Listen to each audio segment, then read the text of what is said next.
সরকার গঠনের দ্বারপ্রান্তে 11 দলীয় জোট এমন আশাবাদ জানিয়েছেন এনসিপির 3 নেতা নাহিদ ইসলাম, হাসনাত আব্দুল্লাহ ও সার্জিস আলম।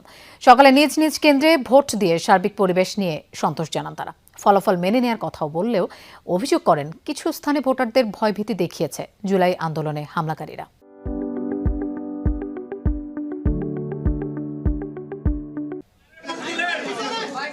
জুলাই গণ অভ্যুত্থানের সম্মুখ সারির নেতা নাহিদ ইসলাম, হাসনাত আব্দুল্লাহ ও সার্জিস আলম প্রথমবারের মতো নিজ নিজ কেন্দ্রে ভোটাধিকার প্রয়োগ করলেন এই 3 তরুণ তুর্কি।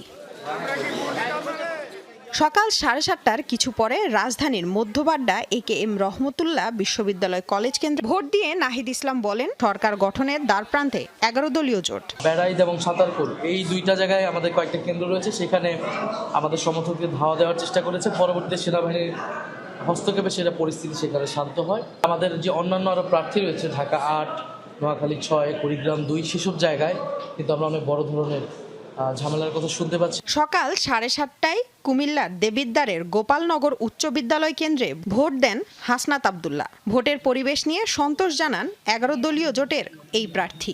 সামাজিক যে সৌহার্দ্য সম্পর্ক সেটা আপনারা বজায় রাখবেন।